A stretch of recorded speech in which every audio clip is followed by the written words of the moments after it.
Bersama saya, Rahmadi Santoso, peneliti Smart ID. Sampai jumpa di lain waktu.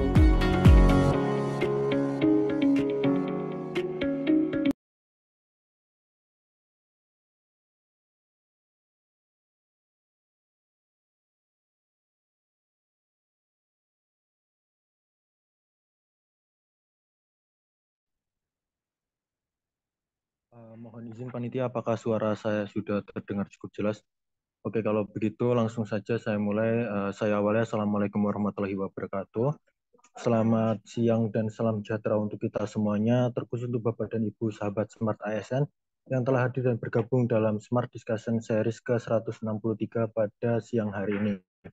Dengan tema efektivitas pelaksanaan kegiatan penanganan anak jalanan oleh Dinas Sosial. Kemudian di sini juga saya mau menginformasikan kepada Bapak dan Ibu semua bahwa Malang saat ini dalam keadaan yang sangat luar biasa.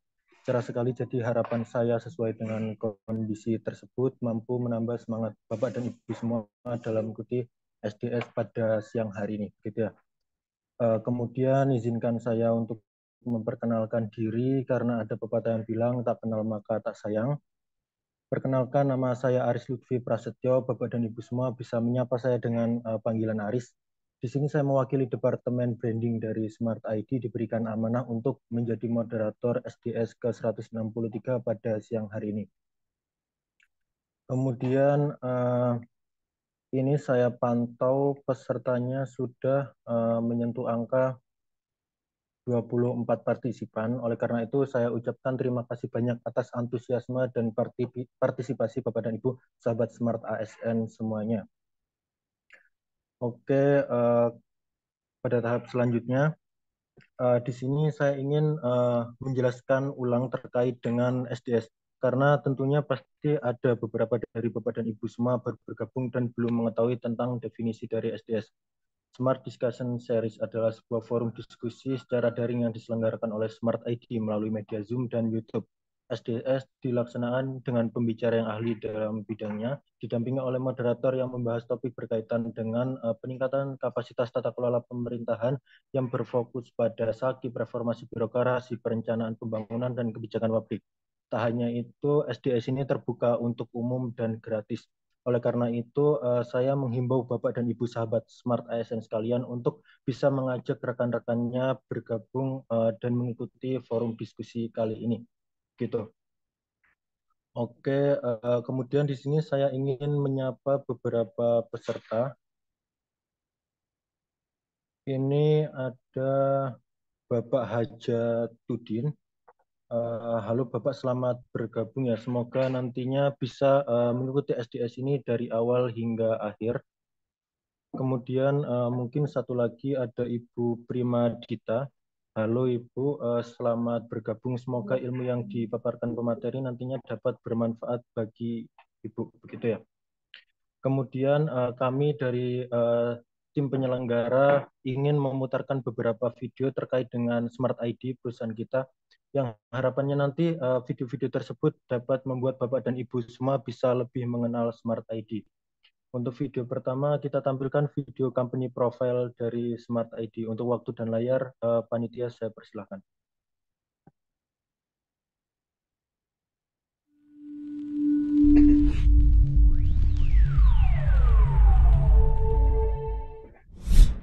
Teknologi berkembang begitu pesat di era modern saat ini, sehingga menuntut semua insan manusia untuk bersinergi secara cepat, efisien, dan mudah. Smart ID merupakan tech company yang dibangun berlandaskan inovasi, integritas, dan kreativitas, hadir untuk negeri.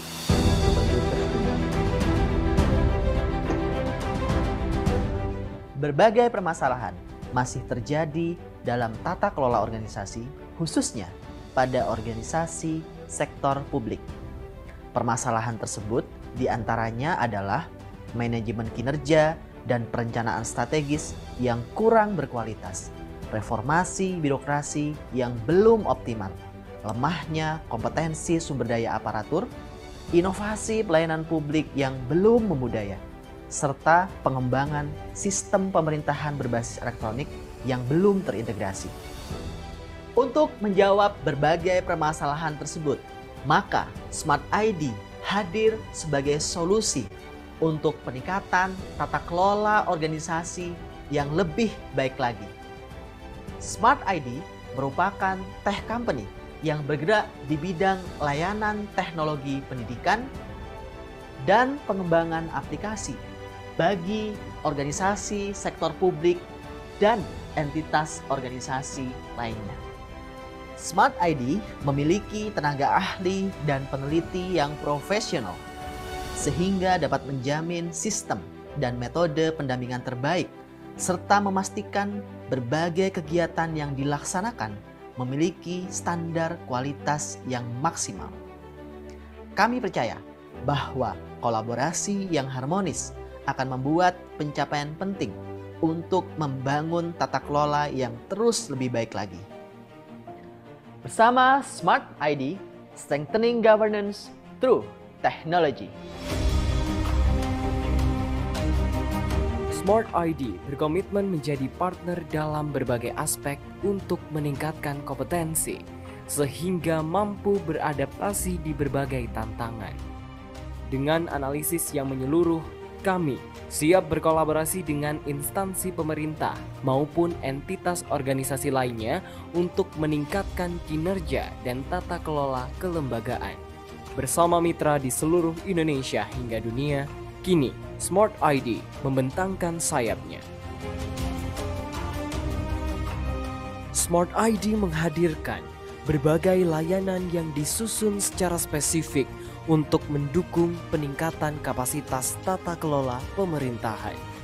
BIMTEK pendampingan dan finalisasi dokumen offline dan online. Seperti reformasi birokrasi, perencanaan, SAKIP, SPBE, keuangan daerah, maturitas sistem pengendalian intern pemerintah terintegrasi, inovasi pelayanan publik, pengembangan SDM aparatur dan kajian sektoral, serta menyediakan layanan pengembangan aplikasi sebagai penunjang tujuan organisasi. Berdiri di tengah perkembangan industri digital, Smart ID terus tumbuh melangkah jauh dan telah menjalin kerjasama dengan lebih dari 300 mitra mulai level pemerintah daerah hingga kementerian, serta telah menyelesaikan lebih dari 500 kegiatan dan akan terus berkembang. Guna mewujudkan visi perusahaan, kami menghadirkan layanan terbaik dan terintegrasi, berlandaskan kompetensi sehingga berhasil menciptakan sumber daya manusia yang unggul melalui spirit energi yang universal. Tenaga ahli dan peneliti berpengalaman dapat memberikan jawaban mengapa Smart ID menjadi pilihan terbaik sebagai mitra Anda. Kami akan selalu menjadi platform terdepan yang menjawab tantangan baru untuk mewujudkan harapan yang dituju. Bersama Smart ID, strengthening governance through technology.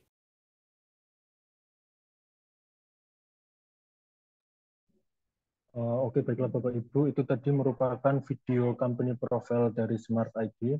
Harapannya dengan diputarkan video tersebut, Bapak dan Ibu semua bisa lebih mengenal Smart ID, begitu ya. Untuk video selanjutnya, di sini kita akan menampilkan video testi dari mitra Smart ID. Untuk waktu dan layar, panitia saya persilakan.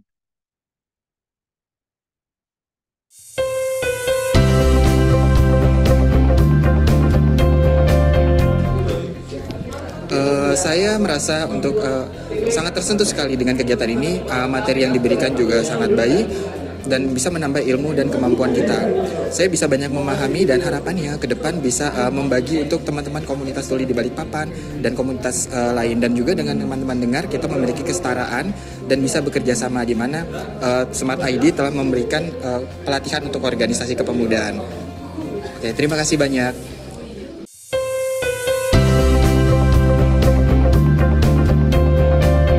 Kami bekerjasama dengan Smart ID Universitas Brawijaya dalam rangka melakukan bimbingan teknis manajemen kepemudaan di Kota Balikpapan, di mana selama 5 hari ini kami melakukan classmate ya mendapatkan beberapa materi yang dilaksanakan dengan dosen-dosen dari Universitas Brawijaya yang profesional.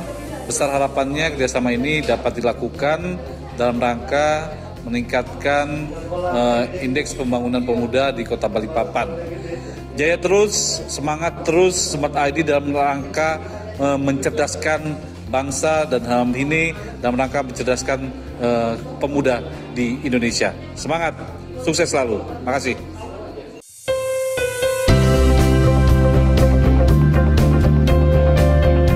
Bismillahirrahmanirrahim. Assalamualaikum warahmatullahi wabarakatuh.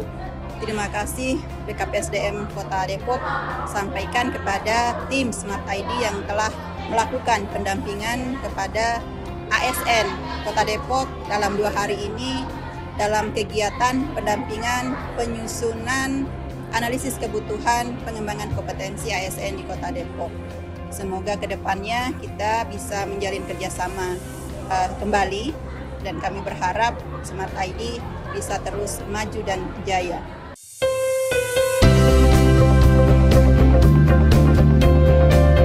Hari ini kita mengadakan kerjasama dengan tim Smart ID dalam kegiatan BIMTEK penyusunan kebutuhan potensi di lingkungan pemerintah Kota Depok. Kesan kami sangat puas, alhamdulillah kegiatan berjalan lancar, semua narasumber yang memberikan pembekalan buat peserta yang ada itu sesuai harapan kami, kerjasama berjalan lancar, mudah-mudahan ada kesempatan untuk bekerjasama lagi dengan tim Smart ID. Demikian, wassalamualaikum warahmatullahi wabarakatuh.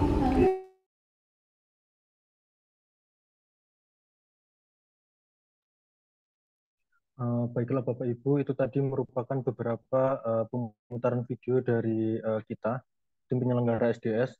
Kemudian tak hanya itu, kita juga memiliki website dan beberapa sosial media yang nantinya jika Bapak Ibu mau mengaksesnya tentu pasti akan mendapatkan manfaat yang sangat luar biasa. Izin share screen ya Bapak dan Ibu semuanya. Yang pertama ini berkaitan dengan website. Jika Bapak dan Ibu sahabat Smart ASN semua mau mengakses website kami, tentunya pasti akan mendapatkan informasi maupun ilmu yang sangat bermanfaat begitu Bapak dan Ibu semua. Karena di dalam website kami terdapat banyak sekali informasi mulai terkait dengan program-program kita seperti salah satunya nih SDS. Kemudian di sini juga banyak sekali kayak peraturan-peraturan serta artikel-artikel yang sudah kita kemas menarik mungkin hingga memudahkan bagi pembaca begitu. Namun untuk lebih jelas dan detailnya Bapak dan Ibu semua bisa mengunjungi website kita langsung. Selanjutnya bergeser di sosial media YouTube.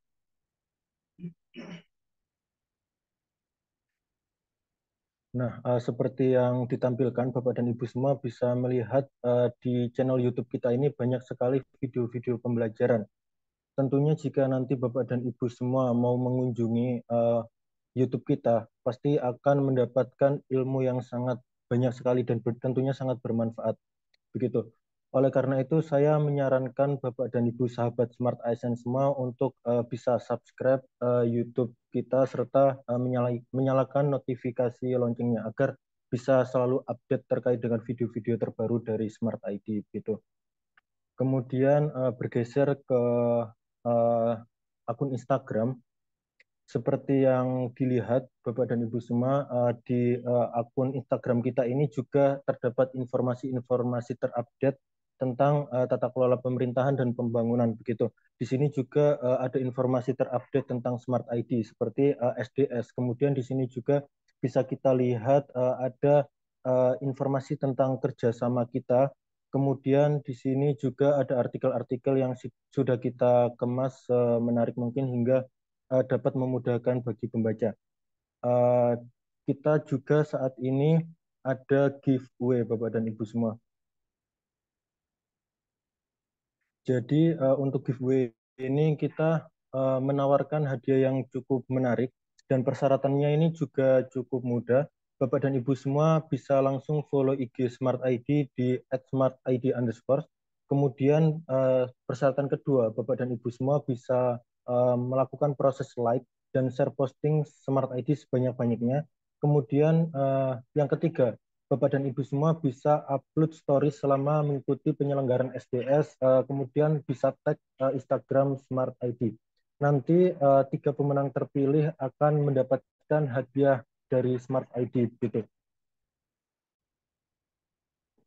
Oke, baiklah Bapak dan Ibu semua. Itu tadi merupakan website dan sosial media dari Smart ID.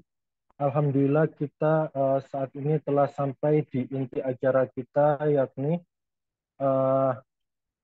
SDS dengan tema efektivitas pelaksanaan kegiatan penanganan anak jalan oleh Dinas Sosial, yang tentunya pasti akan disampaikan oleh tenaga ahli kita yang sangat luar biasa, yaitu Mas Yuris Aditya Rahmat, SPI. Sebelumnya saya ingin menyapa Mas Yuris dulu ya. Halo Mas Yuris, apa kabar? Apakah udah bergabung? Ya, selamat siang. Halo Mas Aris. Bagaimana Mas Yuris, apakah udah siap untuk melakukan proses transfer knowledge ke Bapak dan Ibu semuanya? Ya, udah siap. Oke, kalau begitu langsung saja ya Mas, untuk mempersingkat waktu dan layar Mas Yuris, aku persilahkan. Baik, terima kasih sebelumnya Mas Aris selaku moderator pada SDS kita pada siang hari ini. Assalamualaikum warahmatullahi wabarakatuh. Selamat siang, salam sejahtera kepada Bapak Ibu sekalian Smart ASN yang sudah hadir begitu ya dalam kegiatan Smart Discussion Series di tanggal 22 November di hari Selasa gitu ya. Di sini kami di Malang gitu ya. Di sini di Malang lagi hujan Bapak Ibu. Nah, ini di daerah Bapak Ibu sekalian apakah sedang panas, hujan atau gimana gitu ya. Semoga Bapak Ibu bisa eh, tetap fokus gitu ya dalam mendengarkan SDS pada siang hari ini dan juga tetap fokus dalam menjalankan setiap aktivitasnya gitu. Karena kita tahu di akhir bulan mungkin Bapak Ibu juga sudah disibukkan dengan pelaporan-pelaporan mungkin ya yang nantinya harus dipertanggungjawabkan karena kita udah menjelang akhir tahun, segala sesuatu yang Bapak Ibu kerjakan di tahun 2023, baik itu dari perencanaan pengukurannya, setelah itu nanti akan ada pelaporan gitu ya. Semoga Bapak Ibu senantiasa diberikan kesehatan dan juga dapat melakukan aktivitas ataupun pekerjaannya dengan baik begitu. Baik, Bapak Ibu sekalian, sebelumnya perkenalkan nama saya Yuri. Saya merupakan peneliti dari Smart ID yang saat ini saya diamanahkan menjadi asisten tenaga ahli atau pusat layanan di sosial, Bapak Ibu. Jadi kalau di kantor kami itu kita ada spesifikasinya sendiri-sendiri ya. Contoh kalau saya dalam pendampingan dengan Pemda, baik kabupaten, kota atau provinsi, saya diamanahkan untuk memegang dinas sosial gitu. Tapi jangan khawatir, di kantor kami juga banyak spesialis yang memang concern di urusan masing-masing, contoh ada inspektorat, pengawasan, SPBE, Diskominfo, dan lain sebagainya gitu ya. Jadi tadi juga sudah diperkenalkan oleh moderator kita, mulai dari website, Instagram, dan juga YouTube. Nah itu mohon Bapak Ibu nanti bisa dicek ya, untuk mengenal Smart ID lebih dekat lagi begitu. Karena selain kita menyediakan jasa, kita juga menyediakan tempat diskusi, contohnya seperti yang kita lakukan sekarang, begitu, Smart Discussion Series. Jadi kita bisa berdiskusi, kita bisa sharing-sharing, kita bisa bertukar informasi dengan Bapak Ibu sekalian. Karena saya yakin dari 25 partisipan ini ada yang dari Pulau Jawa, ada yang mungkin di luar Pulau Jawa gitu ya. Nah, mungkin ini kita bisa nanti sharing-sharing begitu. Nah, wadahnya itu di Smart Discussion Series ini. Baik, itu sedikit intermezzo mungkin Bapak Ibu yang saya sampaikan. Jadi tadi juga sudah dijelaskan bahwasannya hari ini saya akan membawakan tema mengenai urusan sosial gitu ya. Karena saya eh, yakin bahwasannya untuk urusan sosial itu tidak hanya dinas sosial saja ya, meskipun pengampu utamanya mengenai urusan sosial itu adalah dinas sosial, tapi saya yakin dinas sosial dalam menjalankan kegiatan-kegiatan teknisnya juga bekerja sama dengan Bapak Ibu sekalian di luar OPD dinas sosial gitu ya, baik itu dari instansi ataupun lembaga-lembaga lain. Baik, saya izin share screen Bapak Ibu mengenai materi yang akan saya sampaikan nantinya.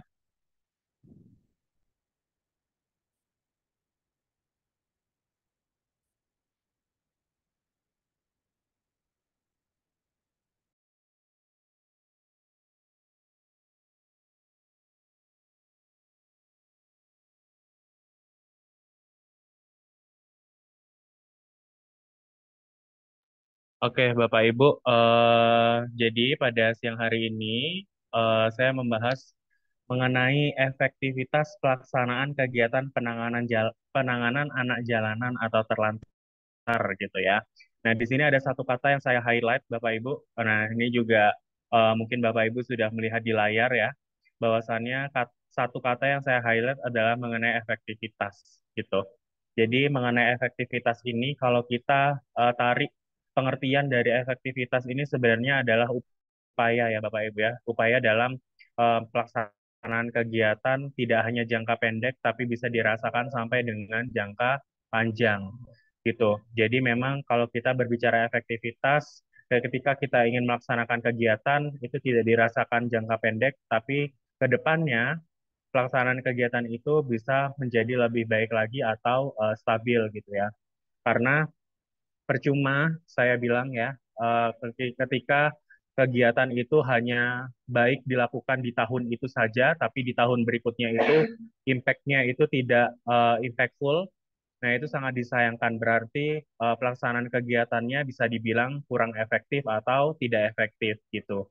Nah, kemungkinannya cuma dua, Bapak Ibu ya, kalau semisal pelaksanaan kegiatan itu tidak berjalan baik ke depannya, yaitu karena kurang efektif atau memang tidak efektif. Nah, itu monggo nanti Bapak Ibu bisa pertimbangkan tuh kira-kira pelaksanaan kegiatannya itu sebaiknya harus diapakan. Tapi di sini kita coba diskusi bersama gitu ya, di dalam rangka Smart Discussion Series ini mengenai efektivitas pelaksanaan kegiatan penanganan anak jalanan atau terlantar gitu. Jadi kita coba untuk berbagi informasi, berbagi apa ya istilahnya pengalaman Bapak Ibu di dinas sosial ataupun Bapak Ibu di OPD lain yang menangani anak jalanan atau anak terlantar di daerahnya masing-masing. Karena kita tahu Bapak Ibu, anak terlantar ini merupakan bagian dari PMKS atau PPKS gitu ya.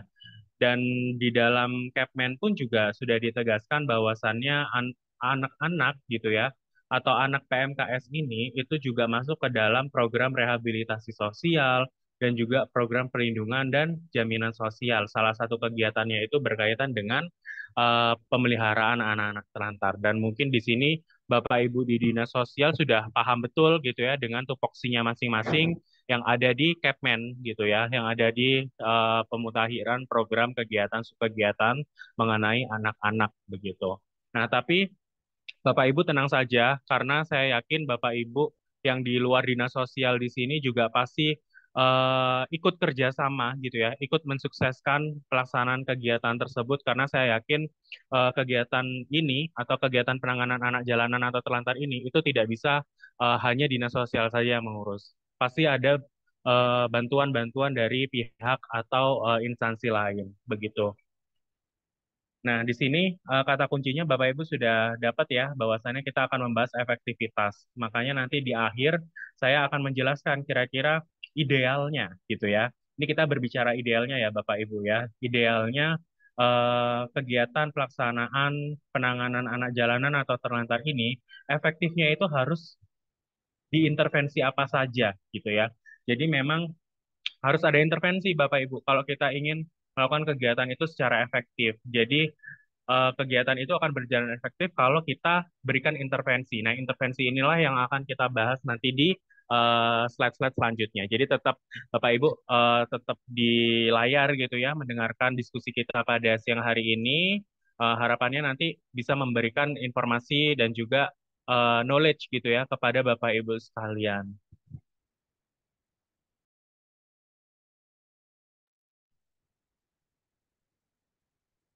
Oke, ini adalah pertanyaan general yang akan saya tanyakan ke Bapak Ibu sekalian. Nah, Bapak Ibu bisa jawab nanti di kolom komentar gitu ya. Siapa tahu ada yang mau sharing, ada yang mau berbagi gitu ya, atau ada yang mau flexing. Flexing itu pamer mungkin ya. Kira-kira berapa sih jumlahnya PMKS atau PPKS di kabupaten kota Bapak Ibu sekalian nih? Nah, mungkin di sini ada Bapak Ibu yang ingin berbagi gitu ya, berapa angka atau jumlah PMKS atau PPKS di Bapak Ibu sekalian gitu ya, di daerah Bapak Ibu sekalian. Siapa tahu jumlah dari PMKS di Bapak Ibu sekalian yang angkanya kecil itu bisa menjadi motivasi gitu ya. Nah, itu monggo nanti bisa disampaikan kira-kira berapa sih jumlah PMKS atau PPKS di kabupaten kota Bapak Ibu gitu ya. Nah, bisa di-share gitu ya di kolom komentar. Nanti akan saya coba cek gitu ya. Nah, kalau yang misalkan angka PMKS atau PPKS-nya kecil itu kan bisa menjadi benchmark ya bagi Bapak Ibu di dinas sosial lain gitu ya. Nanti mungkin di akhir kita bisa sharing-sharing gitu ya. Kok bisa gitu ya angka PMKS-nya itu rendah gitu ya. Kita juga perlu intervensi juga kan. Istilahnya kalau angka PMKS rendah itu kita juga perlu intervensi berapa jumlah penduduknya gitu kan. Karena kan dari perhitungan gitu ya, definisi operasional dari perhitungan angka PMKS itu kan jumlah PPKS di tahun N dibagi jumlah penduduk atau total penduduk dikali 100 gitu ya. Nah, itu kan kita bisa lihat persentasenya berapa. Nah, ini nanti monggo Bapak Ibu yang ingin berbagi angka atau persentase PMKS di daerah kabupaten kota Bapak Ibu sekalian. Mungkin di sini ada yang provinsi, boleh juga di-share kira-kira berapa sih persentase PMKS Bapak Ibu sekalian gitu ya. Nanti kita sharing-sharing bareng gitu. Siapa tahu nanti ini bisa dijadikan insight oleh Bapak Ibu sekalian di OPD Dinas Sosial Kabupaten Kota atau provinsi yang lain gitu. Karena kan itu suatu capaian ya, suatu pencapaian kabupaten kota tersebut kalau semisal angka PMKS-nya atau angka PPKS-nya itu rendah gitu ya. Itu kan bisa menjadi suatu motivasi, suatu dorongan bagi Bapak Ibu di dinas sosial yang lain. Nah, ini saya tunggu ya nanti Bapak Ibu, silakan siapa yang ingin berbagi persentase angka PMKS-nya di kabupaten kota Bapak Ibu sekalian. Oke. Nah, kita tahu bahwasannya Bapak Ibu ya, di dalam Peraturan Menteri Sosial nomor 8 tahun 2012 tentang pedoman pendataan dan pengelolaan data penyandang masalah kesejahteraan sosial atau pemerlu pelayanan kesejahteraan sosial dan PSKS itu sudah terstate Bapak Ibu ya bahwasannya jenis-jenis PMKS itu terdapat 26 jenis gitu ya. Nah, 26 jenis inilah banyak ya, ada banyak ya kalau secara kuantiti jenis-jenisnya ini ya 26 itu termasuk banyak ya, apalagi kondisi di lapangan pasti jauh lebih banyak lagi karena kondisi di lapangan kan kita sudah apa itu namanya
Oke, cek.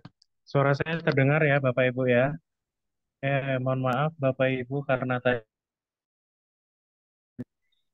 mati lampu gitu ya, sehingga WiFi-nya tidak terkonek atau terputus. Jadi kita tadi sempat terlempar, tapi ini sudah kali terkoneksi gitu ya. Jadi mohon maaf Bapak Ibu. Mungkin saya lanjutkan gitu ya. Semoga tidak ada kendala dan suara saya bisa.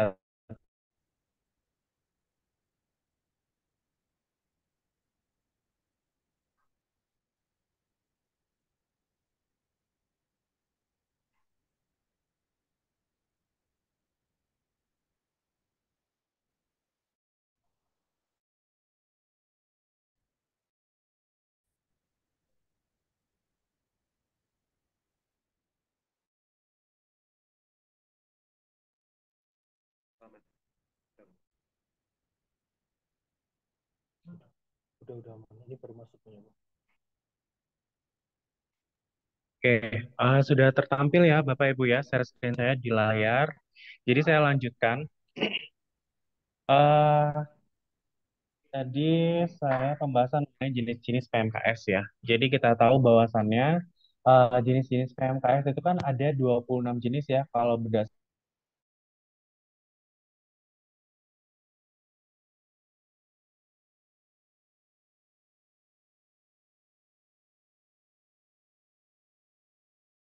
26 jenis itu berkaitan dengan anak. Nah, yang pertama itu ada anak balita terlantar, ada anak terlantar, lalu ada anak dengan kedisabilitasan, lalu ada ABH, anak yang memerlukan perlindungan khusus,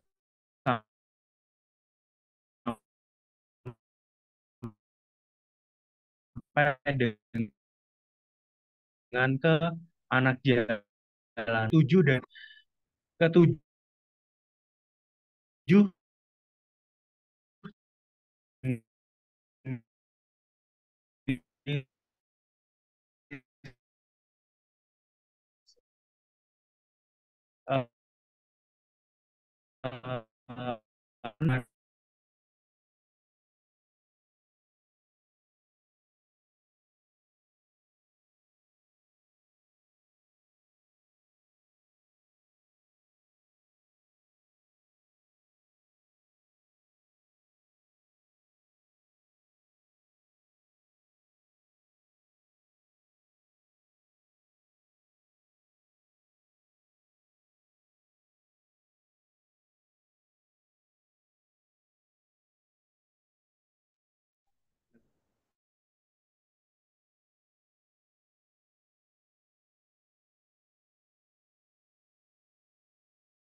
Mungkin sembari menunggu Mas Yuris kembali ke ruang Zoom, Bapak dan Ibu semua bisa menginformasikan kepada rekan-rekannya untuk mengikuti agenda SDS pada pagi hari ini, agar kita nantinya secara bersama-sama bisa transfer knowledge dan mendapatkan manfaat yang banyak.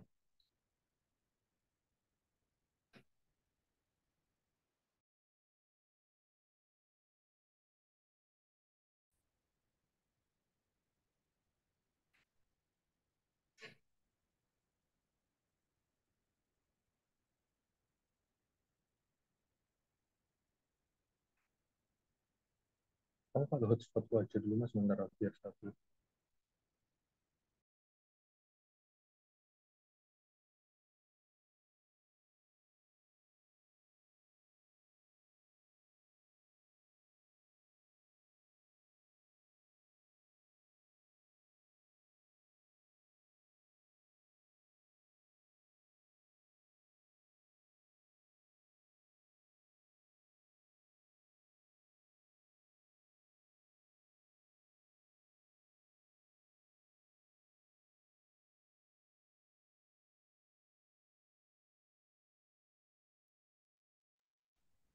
Eh, suara saya sudah kembali terdengar. Aman Mas, sudah terdengar Pak. Oke, baik. Mohon maaf sekali lagi Bapak Ibu karena tidak bisa ditebak ya. Ini juga tadi habis hujan deras sekali sehingga listriknya mati. Ini semoga nanti udah kembali stabil lagi. Kita lanjutkan.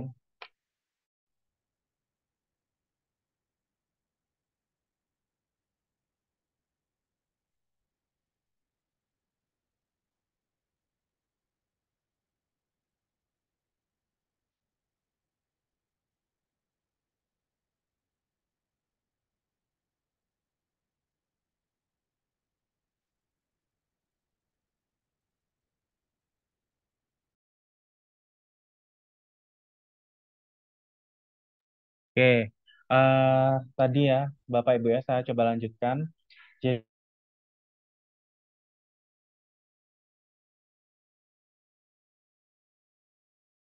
anak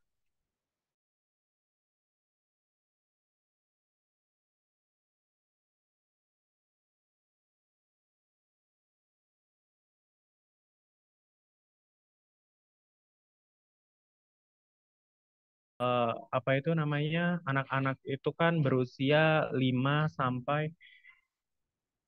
5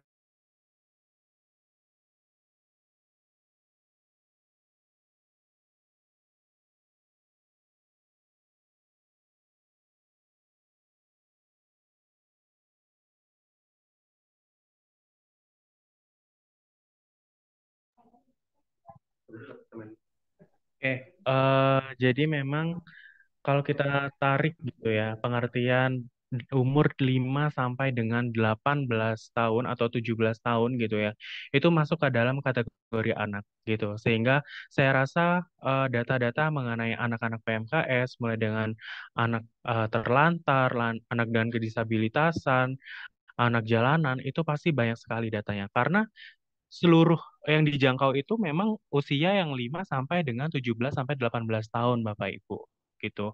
Jadi 7 dari 26 jenis PMKS yang berkaitan dengan anak, saya rasa memang datanya ya nyambung gitu ya kalau memang banyak karena yang diurus juga anak-anak yang berusia 5 sampai dengan ke 18 tahun.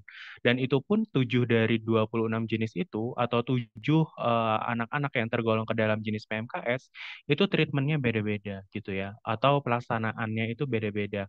Atau juga cara cara penanganannya pun juga berbeda gitu ya. Sehingga memang sangat di sangat diperhatikan sekali, apalagi mengenai anak-anak. Karena kalau semisal Bapak Ibu, saya yakin di Bapak Ibu sekalian di Dinas Sosial ada yang mungkin mengambil 26 jenis PMKS ini diurus semua gitu ya. Atau mungkin ada juga beberapa daerah yang dia tidak ada tenaga migran misalkan. Nah, itu tidak semua jenis PMKS diampu. Dan mungkin mengenai anak-anak juga 7 dari jenis anak-anak PMKS ini mungkin di daerah Bapak Ibu sekalian nggak diampu semua gitu ya. Mungkin ada beberapa yang case-nya jarang terjadi sehingga itu tidak masuk ke dalam perhitungan angka PMKS atau persentase PMKS. Contoh semisal tidak ada case mengenai balita terlantar gitu ya atau tidak ada anak dengan apa menjadi korban tindak kekerasan atau diperlakukan salah dan lain sebagainya. Nah, itu kan berarti tidak Bapak Ibu ampuh gitu ya kalau memang case-nya jarang terjadi. Tapi kalau di daerah-daerah yang memang dia marak terjadi kasus-kasus mengenai anak gitu ya, itu pasti diambil gitu ya. Pasti dilaksanakan. Karena apa? Karena itu nantinya akan berkaitan dengan angka PMKS di daerah Bapak Ibu sekalian. Kalau dibiarkan begitu saja, tidak dikasih treatment, tidak ditindaklanjuti, itu akan berpengaruh nantinya Bapak Ibu ke dalam angka PMKS atau persentase PMKS Bapak Ibu di daerah masing-masing. Karena apa? Karena anak-anak tersebut, kategori anak-anak tersebut yang Bapak Ibu ambil itu masuk ke dalam jenis PMKS. Jadi kalau Bapak Ibu ingin menangani PMKS, itu mulai dari anak-anak sampai dengan orang dewasa itu juga masukan gitu ya, maksudnya juga dikasih tindak lanjut gitu ya, karena mereka masuk ke dalam jenis-jenis PMKS, yang mana itu nanti akan berpengaruh ke dalam persentase PMKS atau angka PMKS Bapak Ibu di daerah masing-masing gitu. Nah, betapa pentingnya mengenai anak ya, istilahnya anak yang tergolong ke dalam jenis PMKS untuk ditangani. Nah, kalau kita lihat Bapak Ibu di sini gitu ya, mengenai anak-anak gitu ya, atau anak PMKS dalam Permensos nomor 8 tahun 2012 tentang pedoman pendataan dan pengelolaan data penyandang masalah kesejahteraan sosial dan PSKS menyebutkan terdapat 22 jenis PPKS yang menjadi kewenangan Direktorat Jenderal Rehabilitasi Sosial. Bayangkan Bapak Ibu sekelas Dijen aja mereka menangani 22 jenis dari 26 jenis ya, gitu ya. Terlebih lagi nanti kalau turun ke provinsi, turun ke kabupaten kota, mereka pasti punya bidang resos gitu ya. Nah, bidang resos ini kan juga menangani jenis-jenis PMKS yang mana di dalam bidang resos itu mereka juga menangani anak-anak terlantar, mengenai lansia terlantar, disabilitas dan lain sebagainya gitu ya.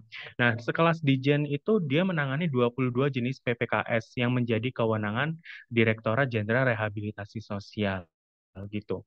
Nah, ini bisa dibayangkan nih, bukannya saya ingin meninggikan bidang resos ya, tapi memang bidang rehabilitasi sosial ini juga sasarannya itu tidak hanya satu atau dua jenis PMKS aja, tapi pasti lebih dari itu gitu. Dan program rehabilitasi sosial di mana di Direktorat Jenderal Rehabilitasi Sosial ini terbagi ke dalam 5 klaster, Bapak Ibu. Jadi rehabilitasi sosial anak, lansia, korban penyalahgunaan nafsa, tunas sosial, dan korban perdagangan orang atau serta penyandang disabilitas.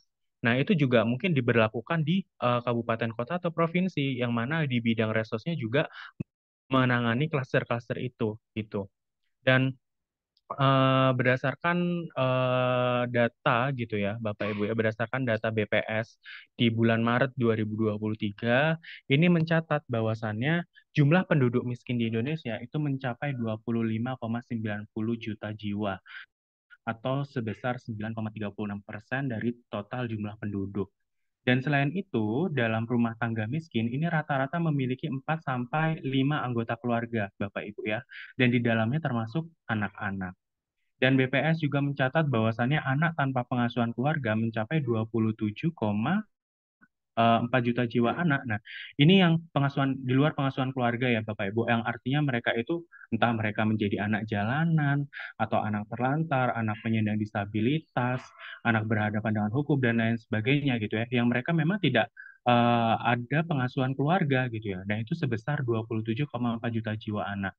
Dan bahkan anak yang hidup di tengah keluarga sangat miskin itu ada sekitar 10 sampai 14% dan masuk ke dalam kategori di bawah garis kemiskinan. Ini berdasarkan data Susenas ya tahun 2020, dan mungkin di tahun ini itu masih bertambah atau mungkin bisa menurun gitu ya. Karena kalau kita berbicara data itu sangat dinamis. Kadang dia bisa naik, kadang dia bisa turun, kadang stabil gitu ya. Nah, tapi saya yakin bahwasannya semoga saja di tahun ini data tersebut itu berkurang gitu ya. Kalau kita mengacu di tahun 2020, Bapak Ibu ya, di data tahun 2020, 27,4 juta jiwa anak loh Bapak Ibu ya, mereka tanpa pengasuhan keluarga. Kita bisa bayangkan bahwasannya kalau tanpa pengasuhan keluarga itu apakah mereka tinggal di panti, ataukah mereka ada di lembaga kesejahteraan anak, atau perlindungan anak, atau bahkan mereka menjadi anak jalanan, anak terlantar, kita belum tahu. Tapi data menyebutkan bahwasannya 27,4 juta jiwa anak itu tanpa pengasuhan keluarga gitu. Dan kalau yang diasuh keluarga pun itu 10 sampai 14%-nya itu berada di keluarga yang masuk ke dalam kategori di bawah garis kemiskinan, Bapak Ibu. Kita tahu bahwasannya keluarga yang masuk ke dalam kategori di bawah garis kemiskinan, saya yakin mereka tidak mampu memenuhi kebutuhan dasarnya seperti masyarakat yang lain, karena mereka berada di kategori di bawah garis kemiskinan. Karena Bapak Ibu, kemiskinan pada keluarga itu mengakibatkan keluarga sulit untuk memenuhi kebutuhan anak. kondisi ini membuat anak-anak ini menjadi rentan mengalami berbagai permasalahan, khususnya permasalahan sosial. Karena kemiskinan juga itu dapat membuat anak ini tidak dapat mendapatkan hak-hak dasarnya. Contohnya, mendapatkan akte kelahiran gitu ya. Mungkin dari beberapa keluarga yang masuk ke dalam kategori di bawah garis kemiskinan ini belum mengetahui informasi secara menyeluruh. Misalkan ada program dari pemerintah mengenai pembuatan akte kelahiran bagi keluarga tidak mampu. Tapi apakah kita bisa menjamin bahwa keluarga yang berada di bawah garis kemiskinan atau keluarga yang dari pelosok gitu ya, yang ada di pedalaman mendengar mendengar program tersebut gitu. Nah, mungkin ada beberapa keluarga yang memang dia kurang gitu ya mendengarkan informasi atau sosialisasi mengenai pembuatan akte kelahiran bagi keluarga tidak mampu gitu. Nah, itulah ya yang menjadi salah satu penghambat gitu ya. Eh, apa itu namanya, anak-anak ini tidak dapat mendapatkan hak-hak dasarnya termasuk kepemilikan akte kelahiran. Karena Bapak Ibu, akte kelahiran ini merupakan salah satu syarat untuk memperoleh layanan dasar. Dan layanan dasar di sini maksudnya adalah eh, baik itu pendidikan dan juga kesehatan. Karena berdasarkan data yang ada di Susenas tahun 2019, Bapak Ibu, itu hampir 14% anak ini belum memiliki akte kelahiran. Itu senasional, Bapak Ibu. 14% anak di Indonesia itu belum memiliki akte kelahiran. Dan bisa dibayangkan juga anak-anak yang masuk ke dalam 14% itu tidak memiliki akte kelahiran, mereka akan kesulitan untuk mengakses layanan dasar utamanya pendidikan dan juga kesehatan gitu. Padahal itu merupakan unsur-unsur dasar ya Bapak Ibu ya mengenai pendidikan dan kesehatan, yang mana anak itu juga memperoleh hak untuk memperoleh pendidikan, kesehatan yang layak gitu ya. Tapi karena keterbatasan mereka tidak memiliki akte, mereka sedikit terhambat untuk memperoleh layanan dasar atau mengakses layanan pendidikan dan juga kesehatan. Nah, hal-hal itu akan memicu masalah lainnya, Bapak Ibu. Rendahnya tingkat pendidikan itu merupakan salah satu faktor yang dapat menyebabkan anak ini terlibat dalam pekerjaan yang dapat membahayakan perkembangan fisik, psikis, sosial, dan juga emosionalnya. Gitu. Maksudnya apa?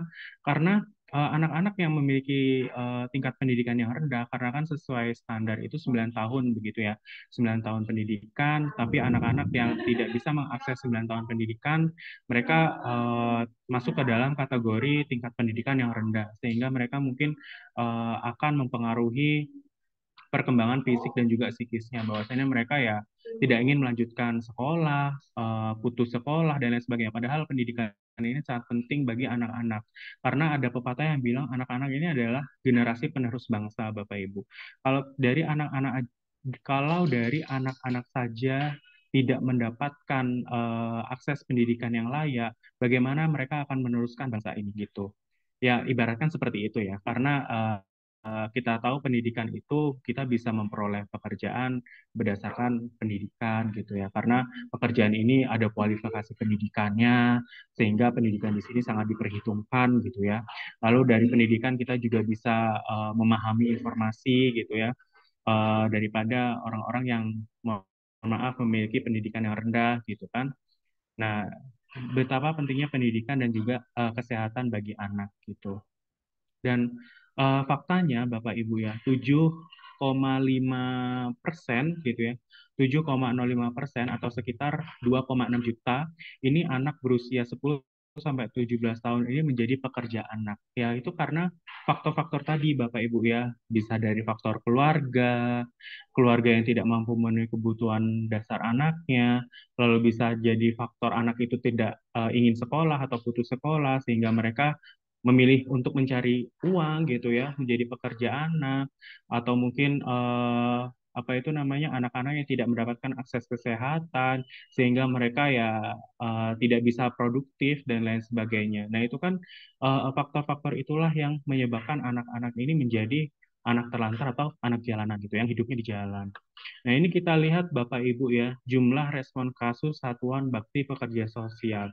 Yang mana kita tahu mungkin di Dinas Sosial juga sudah mengetahui ya, Satuan Bakti Pekerja Sosial ini itu adalah apa itu namanya, organisasi mungkin ya. Kalau organisasi mungkin terlalu gede gitu ya. Mungkin suatu lembaga yang memang dia itu itu membantu atau bekerja sama dengan dinas sosial untuk menangani kasus-kasus anak gitu. Jadi Januari sampai dengan Desember 2020 ini sekitar 18.000 kasus anak itu sudah tercatat gitu oleh Saktipex. Ya ini macam-macam ya, ada anak-anak berhadapan dengan hukum dan lain sebagainya. Ini sangat macam-macam sekali. Ada 17 kategori anak yang tercatat oleh Sakti-Pexos gitu ya. Bahwasannya ini membuktikan bahwasannya ternyata kasus anak-anak ini sangat banyak gitu ya. Apalagi kalau anak-anak ini masuk ke dalam kategori jenis-jenis PMKS. Makanya itu nanti akan berpengaruh kepada penanganan PMKS di daerah Bapak Ibu masing-masing. Gitu. Kalau anak-anak ini tidak ditangani gitu ya, itu akan berpengaruh ke dalam persentase PMKS atau angka PMKS Bapak Ibu sekalian gitu. Jadi tidak hanya penyandang disabilitas, lansia terlantar, tunas sosial dan lain sebagainya yang diurus, tapi kita harus mulai dari yang anak-anak dulu. Karena anak-anak ini 7 dari 26 jenis PMKS loh Bapak Ibu, lebih banyak daripada yang lainnya gitu ya. Jadi kalau semisal banyak case mengenai anak-anak di daerah Bapak Ibu sekalian, utamanya anak-anak yang masuk ke dalam jenis PMKS, nah itu juga bisa perlu menjadi perhatian gitu ya, bahwasanya perlu dan juga pentingnya penanganan anak jalanan, anak terlantar gitu ya, untuk mengurangi angka PMKS yang ada di daerah Bapak Ibu sekalian. Nah, ini pertanyaan pertama Bapak Ibu. Kalau tadi kan saya sudah menanyakan terkait dengan pertanyaan general ya. Kalau pertanyaan pertama ini, bagaimana kondisi anak-anak di daerah Bapak Ibu sekalian gitu ya. Jadi tadi kita sudah coba jabarkan ternyata 7 dari 26 jenis PMKS itu berkaitan dengan anak, lalu berapa anak-anak yang secara nasional itu ditangani oleh Sakti-Pexos, terus banyak sekali jumlah anak-anak terlantar, anak-anak jalanan yang mereka tidak bisa mengakses layanan dasar dan lain sebagainya. Nah, sekarang saya tanya ke Bapak Ibu sekalian, bagaimana kondisi anak-anak yang ada di daerah Bapak Ibu sekalian gitu?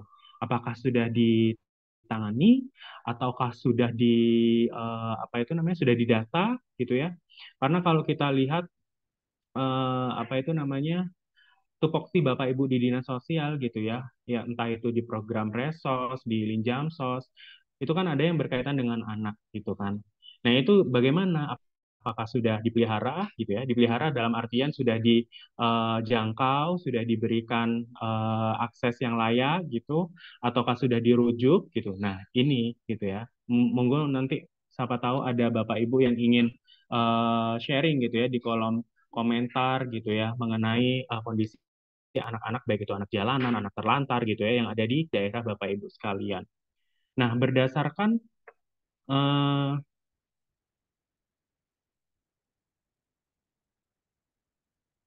nah, pada dekade terakhir Bapak Ibu ya, permasalahan anak jalanan ini menjadi salah satu permasalahan krusial, baik dilihat dari kompleksitas masalah maupun kuantitas dari anak jalanan yang semakin meningkat. Ternyata salah satu kasus anak jenis PMKS itu Bapak Ibu yang di-highlight adalah mengenai anak jalanan. Karena sekrusial dan sekompleks itu Bapak Ibu mengenai anak jalanan gitu ya. Dan banyak sekali mungkin di daerah Bapak Ibu sekalian, apalagi di kota-kota besar gitu ya, banyak sekali anak-anak jalanan yang mereka menghabiskan seluruh waktunya di jalanan, sehingga mereka tergolong ke dalam anak jalanan, yang mana nanti anak jalanan masuk lagi ke jenis-jenis PMKS. Nah itu kan harus di ini juga ya, harus didata dan lain sebagainya gitu kan. Nah, dari Permensos 8 tahun 2012, kalau kita lihat pengertiannya, Bapak Ibu ya, anak jalanan adalah anak yang rentan bekerja di jalanan, anak yang bekerja di jalanan dan atau anak yang bekerja dan hidup di jalanan dan menghasilkan sebagian besar waktunya untuk melakukan kegiatan hidup sehari-hari. Jadi memang hari-harinya itu di jalanan Bapak Ibu ya. Kalau kita tarik definisi dari anak jalanan. Jadi memang mereka menghabiskan waktunya di jalan, menghasilkan uang di jalan, lalu mereka sebagian besar hidupnya di jalan. Jadi mereka tidak memiliki suatu tempat tinggal yang menetap gitu. Jadi anak jalanan itu tidak memiliki tempat tinggal yang menetap. Jadi mereka menghabiskan seluruh waktunya itu di jalanan. Entah itu nanti mereka tidurnya di daerah ini gitu ya, di jalan ini, nanti pindah lagi ke jalan ini. Sebisa mungkin mereka itu menghabiskan seluruh waktunya di jalan untuk menghidupi kebutuhannya atau untuk mencari penghasilan gitu ya. Nah, di Permensos 8 2012 juga, Bapak Ibu ya, ini nggak sembarang anak jalanan itu masuk ke dalam kategori anak jalanan ya, dalam artian kayak pasti memiliki kriteria masing-masing gitu ya. Oh, ternyata anak ini termasuk ke dalam anak jalanan gitu. Tapi ada juga yang oh ternyata anak ini memang hidup di jalan, tapi kalau dilihat dari kriteria kayaknya bukan termasuk anak jalanan deh gitu lah.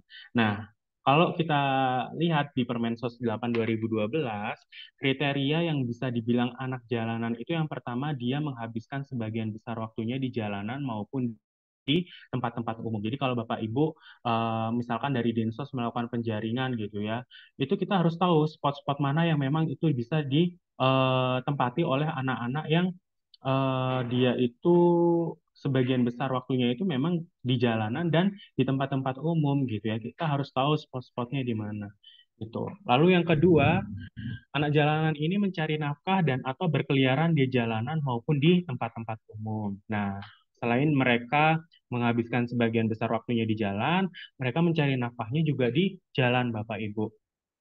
Nah, ini kenapa pada akhirnya Bapak Ibu di dinas sosial atau Bapak Ibu yang bekerja dengan dinas sosial gitu ya, bekerja sama dengan dinas sosial dalam penjaringan anak-anak terlantar ini harus tahu kira-kira di mana sih mayoritas anak-anak jalanan ini itu melakukan kegiatannya gitu ya, gitu. Nah, sangat disayangkan Bapak Ibu bahwasannya penanggulangan permasalahan anak jalanan ini belum sepenuhnya efektif gitu.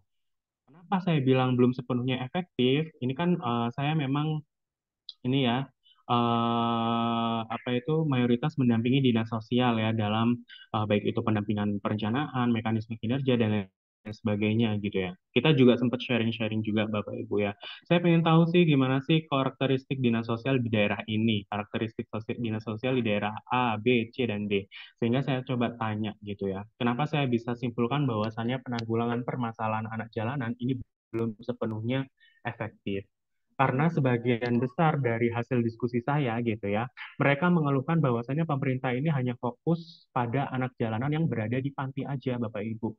Mereka memang sudah menjaring, mereka sudah memelihara, sudah menyalurkan ke panti, tapi memang mereka kebanyakan Bapak Ibu di dinas sosial itu ya fokus di dalam anak-anak yang di dalam panti aja gitu. Padahal masih ada gitu ya anak-anak yang di jalanan yang berada di luar panti sosial yang belum mendapatkan perhatian serta minimnya usaha pemerintah dalam hal pencegahan timbulnya anak jalanan.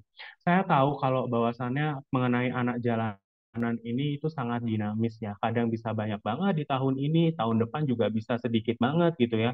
Kalau misalkan panti sosialnya overload, pasti akan ada rujukan baik itu ke daerah kabupaten kota terdekat atau panti di provinsi gitu ya, dirujuk ke sana gitu ya. Tapi jangan sampai melupakan anak-anak yang di luar panti, Bapak Ibu, karena mereka juga mungkin mereka ada beberapa anak jalanan itu yang memerlukan perhatian gitu ya, perhatian dari Bapak Ibu Dinas Sosial untuk apa itu namanya diintervensi istilahnya gitu ya, diberikan perlakuan yang layak gitu ya. Tapi memang kita nggak tahu ya kondisi di daerah masing-masing Bapak Ibu seperti apa, tapi kebanyakan dari masyarakat itu mengeluhkan bahwasannya eh, banyak sekali anak jalanan itu yang di luar panti yang masih belum terjangkau gitu karena beberapa Pemda itu fokus di anak-anak yang di dalam panti gitu. Nah, lalu Bapak Ibu, berdasarkan data terpadu kesejahteraan sosial dalam 6NG, ini per 15 Desember tahun 2020 ya, PPKS ini menunjukkan anak yang didampingi dengan lembaga kesejahteraan anak ini sudah terdata sejumlah 205.915 dan anak jalanan ini sebanyak 9.355 anak. Nah, ini tahun 2020 ya, Bapak Ibu. Saya memang ambil 3 tahun ke belakang gitu ya. Karena saya yakin pasti di tahun 2021, 2022, atau bahkan sampai dengan saat ini, itu pasti sifatnya fluktuatif gitu ya. Bisa dia yang naik karena pasca COVID kemarin gitu ya, lalu recovery di tahun 2020, 2022, lalu di tahun-tahun 2023 ini pasti ada penanganan gitu ya, pasti bisa disimpulkan bahwasannya fluktuatif gitu ya mengenai data-data mengenai anak ini. Gitu ya, semoga saja di tahun ini lebih sedikit ya anak jalanannya. Nah, ini data dari DTKS ya, berdasarkan data tersebut 9.355 anak gitu ya, yaitu tergolong anak jalanan. Itu. Nah, ini penyebab anak-anak menjadi anak jalanan, Bapak Ibu. Jadi dari 9.355 orang tadi, itu apa sih kira-kira yang menjadi penyebab anak-anak ini menjadi anak jalanan gitu ya? Apakah memang kemauannya sendiri atau mungkin saya nggak yakin ya mereka termotivasi jadi anak jalanan. Saya nggak bisa. Maksudnya nggak ada yang motivasi ingin menjadi anak jalanan. Pasti mereka ingin ada something gitu ya, ada sesuatu yang mereka itu menyebabkan menjadi anak jalanan gitu. Nah, di sini yang pertama itu karena ada desakan ekonomi keluarga. Kita tidak tahu ya Bapak Ibu ya bagaimana kondisi keluarga masyarakat dalam tanda kutip masuk ke dalam kategori garis kemiskinan itu seperti apa gitu ya. Bahwasannya kalau di sini desakan ekonomi keluarga di sini itu orang tua menyuruh anaknya untuk turun ke jalan guna mencari tambahan untuk keluarga gitu. Ini mungkin sebagian gitu ya, sebagian orang tua memang menyuruh anaknya untuk turun ke jalan guna mencari tambahan untuk keluarganya. Tapi mungkin sebagian keluarga lagi memang apa itu namanya tidak memperbolehkan anaknya untuk turun ke jalan, tapi itu kemauan anaknya sendiri untuk membantu gitu ya. Macam-macam gitu ya. Kita tidak bisa kita tidak bisa menjustifikasi bahwasannya seluruh orang tua itu menyuruh anaknya untuk turun ke jalan guna mencari uang tambahan gitu. Mungkin ada beberapa gitu ya.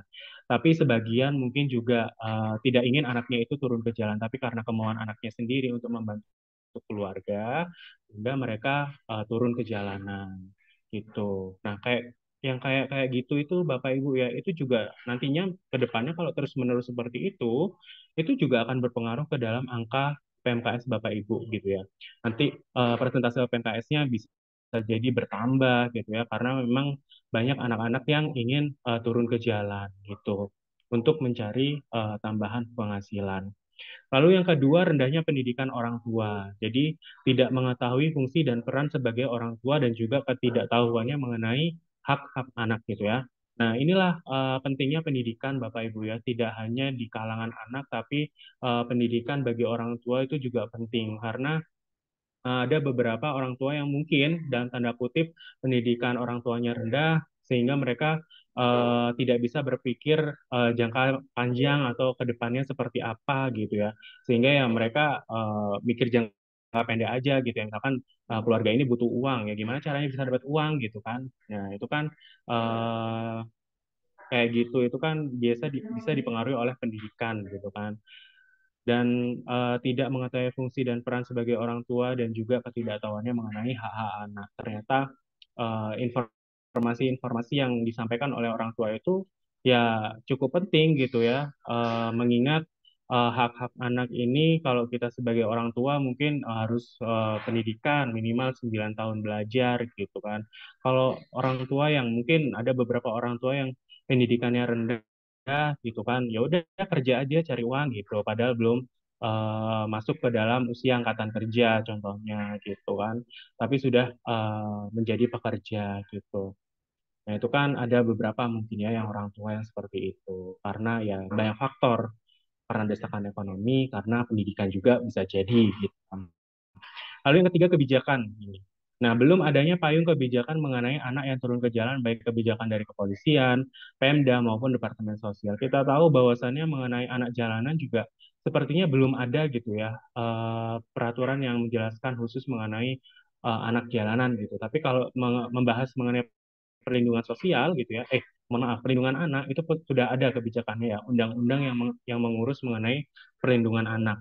Tapi yang membahas keseluruhan mengenai anak jalanan sepertinya belum ada. Nah, itulah yang menyebabkan anak-anak ini tidak memiliki payung hukum gitu ya. Yang terjun ke jalan ini merasa tidak punya payung hukum dan dasar hukum gitu ya. Hak-haknya itu apa sih sebenarnya gitu. Karena memang kalau kita lihat di undang-undang atau di Permensos yang berkaitan dengan anak itu hanya irisan aja. Tapi yang membahas mengenai keseluruhan itu juga saya rasa belum ada ya kebijakan yang mengatur itu. Lalu yang keempat, itu adalah peran masyarakat. Nah, belum optimalnya sosial kontrol di dalam masyarakat. Stigma orang-orang, Bapak Ibu, ketika melihat anak jalanan, pasti mereka mikirnya, oh ini anaknya nakal gitu ya. Oh ini anaknya dalam tanda kutip, mohon maaf, agak kumuh, rusuh gitu ya. Ya, itulah stigma masyarakat ya, Bapak Ibu ya. Sehingga mereka itu belum optimal sosial kontrolnya untuk misalkan ketika menemukan anak jalanan, mereka harus mengadu, mereka harus melaporkan ke dinas sosial untuk bisa dijangkau dan lain sebagainya. Tapi karena stigma kebanyakan masyarakat mengenai anak jalanan yang nakal dan lain sebagainya, sehingga sosial kontrolnya itu tidak maksimal gitu ya, nggak optimal gitu. Nah, itulah yang menyebabkan anak-anak ini terus menjadi anak jalanan yang menghabiskan seluruh waktunya di jalanan gitu.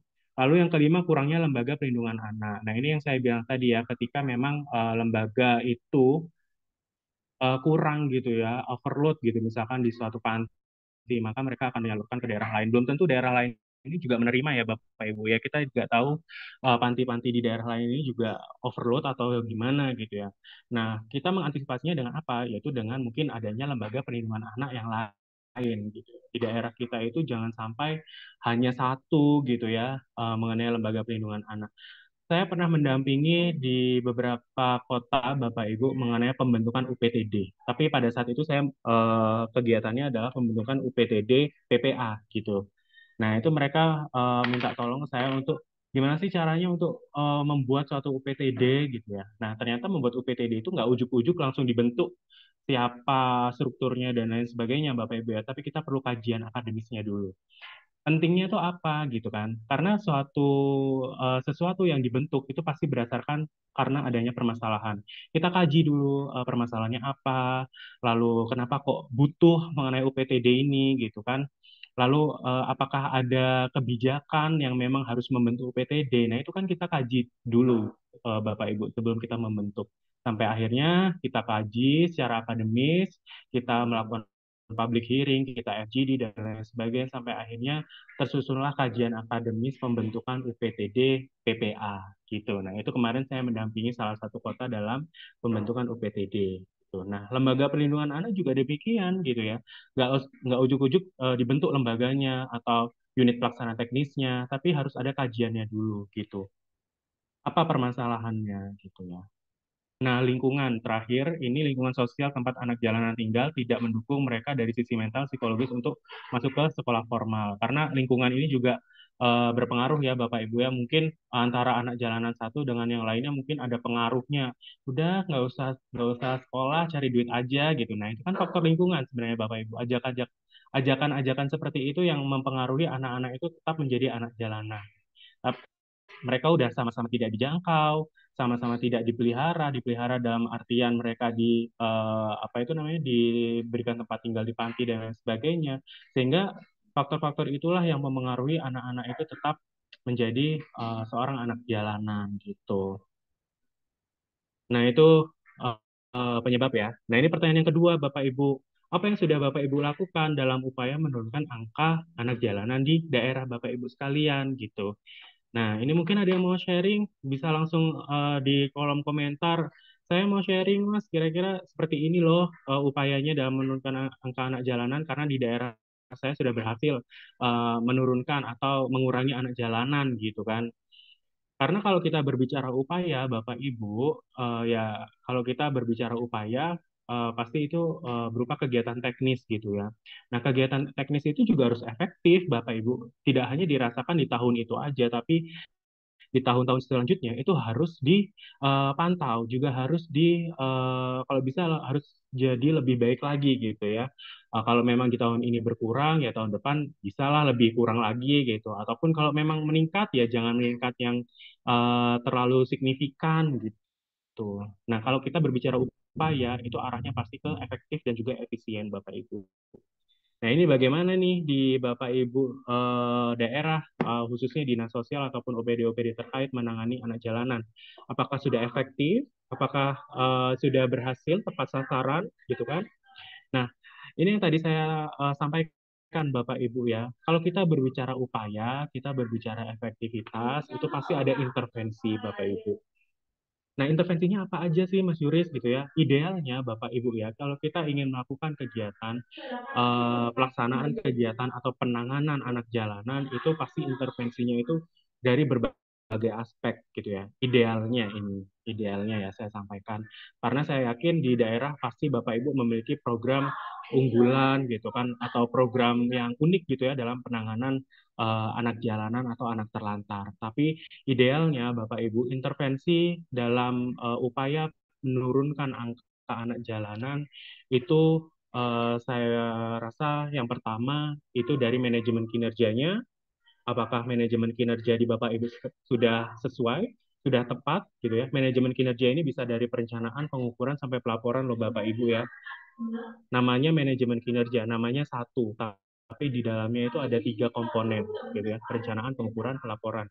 Bagaimana targetnya, bagaimana pendataannya, pengukurannya, lalu bagaimana realisasinya. Nah, itu manajemen kinerja. Nah, dari tiga itu apakah sudah tepat sasaran dalam menurunkan angka anak jalanan atau anak terlantar, Bapak Ibu? Nah, itu nanti akan kita bahas. Lalu yang kedua, proses bisnis.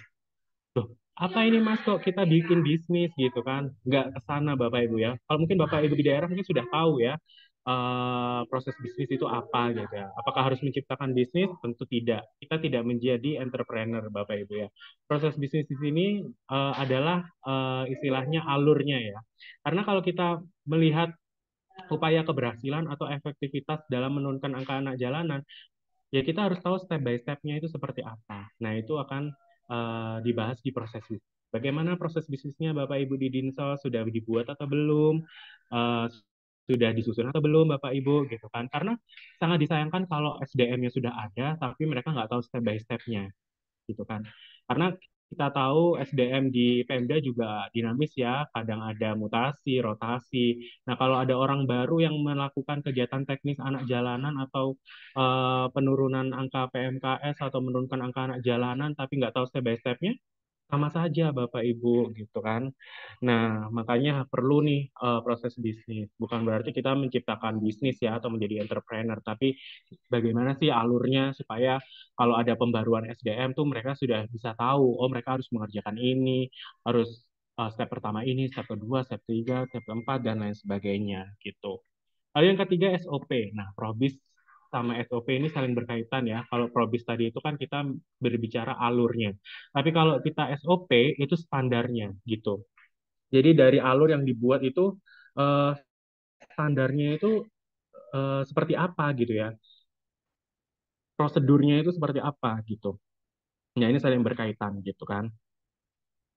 Lalu yang keempat itu ada kebijakan. Nah, kebijakan ini Bapak Ibu ya yang tadi saya jelaskan, karena kalau kita mengacu kepada undang-undang itu kan sebenarnya kebijakan seluruh nasional ya. Kalau kita berbicara undang-undang, karena undang-undang adalah istilahnya kalau kita bilang yang tertinggi ya daripada PEM, apa daripada peraturan pemerintah, PEM, peraturan daerah gitu kan. Nah, undang-undang itu kan yang tertinggi sebenarnya. Nah, kalau kita mengacu di UU 35 tahun 2017 atau tentang perlindungan anak gitu kan, itu kan sebenarnya kebijakan untuk seluruh daerah. Tapi butuhkah kebijakan itu untuk Pemda itu sendiri? Saya rasa butuh Bapak Ibu. Nah, Bapak Ibu nanti ini bisa coba dicek nih atau ditanyakan kepada perencanaannya atau mungkin di dinas sosial ini sudah menyusun gitu ya perda atau perbub dari anak jalanan atau apa itu namanya upaya menurunkan anak jalanan itu seperti apa hak-haknya anak jalanan itu sudah dituangkan dalam perbu perdanya atau belum gitu kan. Nah, ini yang perlu diintervensi ya Bapak Ibu ya karena efektivitas dalam pelaksanaan kegiatan tapi tanpa payung hukum itu menurut saya sama aja bohong gitu ya. Kita harus punya payung hukumnya juga gitu kan untuk melaksanakan kegiatan itu agar lebih efektif, agar lebih tepat sasaran gitu. Nah, ini nanti disusun dulu. Sebelum nyusun NA mungkin Bapak Ibu juga udah tahu ya, kita harus menyusun NA-nya dulu gitu kan. Naskah akademisnya dulu, baru nanti kita menyusun raperdanya, baru nanti ke bagian biro hukum, nanti dikonsultasikan, di public hearing dan lain sebagainya. Ribet tapi nanti itu akan dirasakan jangka panjang Bapak Ibu. Gitu. Jadi istilahnya investasi lah ya gitu. Lalu yang kelima adalah atensi.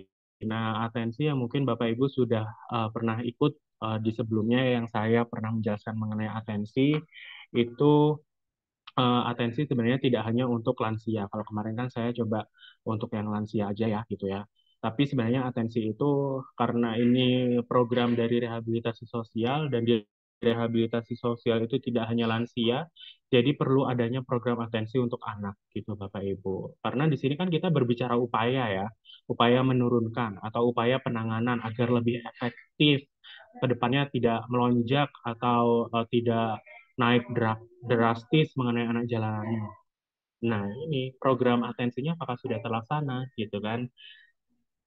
Lalu yang selanjutnya, intervensi yang selanjutnya itu ada sosialisasi dan juga ada monitoring Bapak Ibu. Nah, sosialisasi ini kan mungkin Bapak Ibu juga pada saat pemeliharaan, penjangkauan, rujukan dan lain sebagainya pasti di situ ada sosialisasi untuk anak-anak jalanan atau anak terlantar. Tapi saya rasa sosialisasi ini tidak hanya untuk anak-anaknya saja, tapi perlu adanya untuk orang tua. Gitu. Nah, itu apakah sudah dilakukan? Nah, itu Bapak Ibu sekalian yang tahu gitu kan. Lalu yang terakhir monitoring. Nah, monitoring ini bisa dibilang step final Bapak Ibu. Jadi Bapak Ibu sudah melakukan manajemen kinerja, sudah menyusun probi, sudah punya standar, sudah punya payung hukum, sudah melaksanakan atensi, sudah melakukan sosialisasi setiap berapa kali setiap setahun berapa kali gitu kan. Nah, tapi kalau nggak dimonitoring itu sama aja bohong Bapak Ibu ya. Jadi sudah melakukan 6 kegiatan tadi tapi tidak dimonitoring ya sama aja, yaitu hanya jangka pendek aja nanti dirasainnya, tapi jangka panjangnya pasti kembali lagi, naik lagi dan lain sebagainya. Nah, makanya perlu adanya monitoring Bapak Ibu. Gitu. Eh, lalu kita coba bahas satu persatu ya Bapak Ibu ya. Nah, mulai dari manajemen kinerja. Nah, yang ini saya bilang Bapak Ibu, manajemen kinerja itu sebenarnya namanya aja satu, tapi ternyata di dalamnya itu banyak sekali komponennya, gitu ya. Mulai dari perencanaan, terus pengukuran, lalu ada pelaporan, gitu ya. Kita coba bahas step yang pertama. Sudah menyusun pohon kinerja, penjenjangan kinerja, karena Bapak Ibu ya, ini pentingnya kenapa kita harus menyusun pohon kinerja berdasarkan dengan pohon masalah, gitu kan.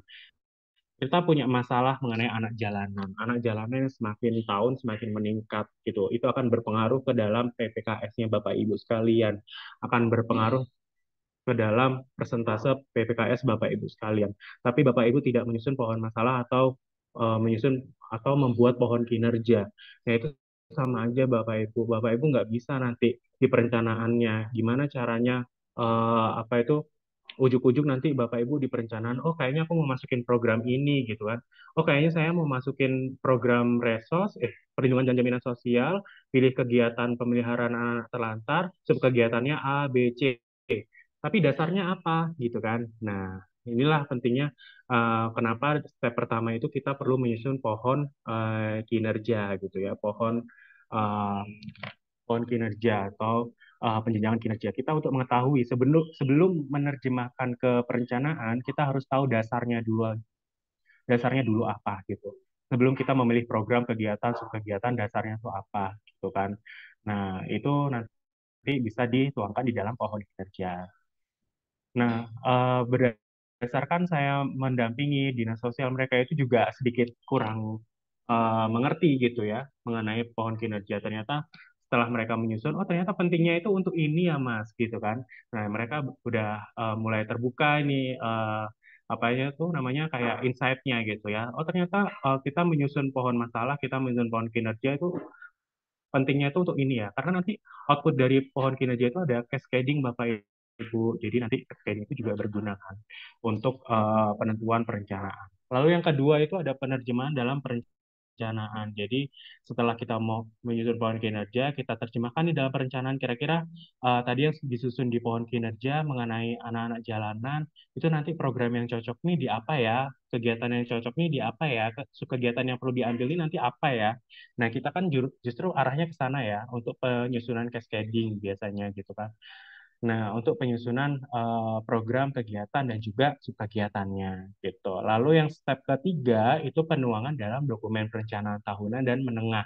Ketika kita sudah tahu nih pohon kinerjanya sudah ada, SKD-nya sudah ada, kita sudah menerjemahkan ke dalam perencanaan. Oh, ternyata program kegiatan ini yang mau saya ambil gitu kan. Nanti di penuangan perencanaan tahunan menengah itu gampang Bapak Ibu menyusunnya. Siapa tahu nanti di tahun depan ada restra perubahan gitu ya. Oh, ternyata saya perlu deh memasukkan kegiatan ini karena di tahun depan kayaknya semakin meningkat nih anak jalanan gitu kan. Nah, itu bisa dijadikan data, bisa dijadikan apa itu namanya, eh, bisa dijadikan bahan gitu ya untuk menentukan program kegiatan dan juga subkegiatan. Nah, kita sudah menerjemahkan perencanaan. Action yang keempat adalah SDM-nya. SDM-nya sudah ada belum gitu kan? SDM-nya sudah yang melaksanakan kegiatan itu sudah ada atau belum gitu. Nah, itu kita perlu tentukan gitu. Jangan sampai ada overlapping ya Bapak Ibu ya. Jangan sampai ada tumpang tindih antara SDM yang satu dengan yang lainnya. Contoh dari daerah yang saya dampingi itu satu bidang, di situ isinya ada bidang resos dan linjamsos, Bapak Ibu. Karena di situ ada sama-sama anak gitu ya, di resos ada anak, di linjamsos ada anak, mereka jadinya overlapping. Nah, kira-kira anak yang terlantar ini jadi bagiannya resos kah? SDM yang dari resos atau yang SDM dari linjamsos gitu kan? Nah, itu perlu nanti telaah nih Bapak Ibu ya SDM-SDM-nya supaya lebih efektif, efisien gitu kan. Pelaksanaan tugasnya nggak overlapping, tidak tumpang tindih gitu. Nah, setelah itu yang kelima itu diukur Bapak Ibu ya di data. Kira-kira kita sudah menerjemahkan permasalahan mengenai anak jalanan, target yang harus diselesaikan di 2024, contohnya misalkan 100. Ternyata di triwulan 3 itu sudah di triwulan pertama itu sudah yang terrealisasi itu ada 20 anak jalanan yang sudah dijangkau. Nah, itu terus diukur Bapak Ibu ya. Kan Bapak Ibu di OPD gitu ya, punya IKU, IKI, sampai SKP, sampai manual indikator ya.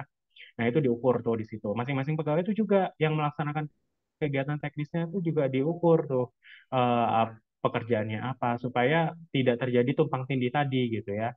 Dipetain siapa mengampu apa, siapa mengerjakan apa. Nah, itu diukur di pengukuran kinerja. Action yang keenam yang terakhir itu dilaporkan. Realisasinya berapa nih di tahun ini gitu kan. Jadi kita sudah melakukan perencanaan, kita sudah memonitoring, istilahnya sudah diukur ya triwulan ini berapa, triwulan 2 berapa, triwulan 3 berapa, sampai triwulan 4 berapa, baru nanti realisasi di tahun N itu berapa gitu kan. Nah, itu biasanya dilaporkan di pelaporan kinerja gitu. Nah, nanti tahun depan harus berapa lagi nih yang harus ini kan, itu kan sudah tertuang di perencanaan ya. Kalau di renstranya sudah tertuang untuk 5 tahunan. Tahun depan kita kayaknya harus seperti ini deh gitu ya. Harus dikasih strategi supaya tahun depan itu kalau memang dirasa anak jalanan itu semakin banyak, itu juga harus dipikirkan matang-matang bagaimana mencapai target per triwulannya contohnya gitu. Itu untuk manajemen kinerja ya Bapak Ibu. Selanjutnya untuk yang kedua itu proses bisnis. Jadi probis ini simpelnya adalah kalau kita bilang diagram yang menggambarkan hubungan kerja yang efektif dan efisien antar unit organisasi untuk menghasilkan kinerja sesuai dengan tujuan. Tujuannya itu kita apa? Untuk misalkan tujuannya untuk mengurangi anak jalanan gitu ya. Nah, bagaimana supaya efektif dan efisien ya kita coba susun probisnya, alurnya gimana sih gitu kan. Supaya nanti kalau semisal Bapak Ibu melakukan kegiatan tersebut itu sudah tahu polanya. Oh, pertama stepnya harus ini. Kedua stepnya harus ini. Ketiga stepnya harus ini. Gitu. Jadi bukan berarti probis ini menyusun bisnis ya. Bukan. Ibarat kita mau sholat, kita harus wudhu dulu. Habis itu kita wudhu gitu ya, mulai dari tangan, kumpul, dan lain sebagainya sampai kita sholat. Nah, itu bisa dibilang probis gitu ya, proses bisnis gitu. Jadi, nah ini Bapak Ibu di daerah sudah bikin belum gitu kan? Jangan-jangan karena masih banyaknya overlapping karena probisnya belum disusun. Nah, itu bisa jadi karena probis ini kan disusun untuk menghasilkan kinerja yang efektif, efisien, dan sesuai dengan tujuan. Tujuannya apa? Contoh kayak mengurangi anak jalanan. Ya udah tujuannya mau ke sana. Kira-kira stepnya apa nih gitu ya. Itu perlu diskusi itu Bapak Ibu ya dalam menyusun probis itu harus diskusi antar bidang. Oh kayaknya step pertama harus ini, nanti stakeholdernya ini. Terus step kedua misalkan rapat koordinasi. Pengampunya adalah bidang ini. Terus yang ketiga kita pelaksanaan. Pelaksanaan itu kita melibatkan kepolisian, misalkan penjangkauan ya, melibatkan kepolisian, Satpol PP, baru bidang ini, gitu kan. Nah, itu perlu ini apa itu namanya diskusi agar efektif Bapak Ibu dalam pelaksanaan penanganan anak jalanannya gitu kan. Perlu disusun alurnya. Lalu yang ketiga, kita sudah menyusun proses bisnis nih, gitu ya. Nah, kita standarisasi gitu ya. Nah, di SOP-kan. Nah, SOP itu apa? Jadi SOP itu adalah proses penyelenggaraan administrasi pemerintah yang sesuai dengan peraturan perundang-undangan yang berlaku, gitu kan. Penyusunan SOP itu yang pertama adalah bisnis proses mapping-nya dulu seperti apa. Nah, makanya tadi kan kita harus menyusun probisnya dulu nih. Terus kita lihat struktur organisasinya, terus kita lihat kegiatannya apa, standarnya seperti apa, baru kita menyusun di dalam apa itu namanya kertas kerja, gitu kan. Nah, itu SOP. Contoh tadi di probisnya ada proses rapat koordinasi. Nah, saya yakin di rapat koordinasi itu ada SOP-nya. Kita harus mengundang ini, kita harus apa itu namanya rapat dengan ini sampai akhirnya rapat koordinasi ujung-ujungnya gitu kan. Nah, contoh kayak proses pelaksanaan penjangkauan anak-anak jalanan atau anak-anak terlantar. Oh, pasti SOP-nya ini pertama harus rapat koordinasi dengan Satpol PP dan kepolisian, memerintahkan surat tugas, membuat surat tugas dan lain sebagainya, macam-macam. Karena kita di daerah pasti beda-beda ya, apa itu kegiatan dalam penanganan anak jalanannya gitu ya. Nah itu harus dibikin SOP-nya gitu. Lalu kebijakan, nah kebijakan ini tadi yang saya bilang sudah ada perda perbuknya belum? Bapak Ibu, kalau kita mengacu di undang-undang itu kan sebenarnya ideal ya. Kita lihat di undang-undang itu adalah ideal dan acuannya itu untuk seluruh daerah gitu ya. Tapi sangat penting bagi Pemda gitu ya memiliki kebijakan sendiri karena saya yakin di setiap daerah memiliki outputnya masing-masing, outcome-nya masing-masing sehingga kebijakan itu tidak bisa kita susun secara ideal yang ada di undang-undang.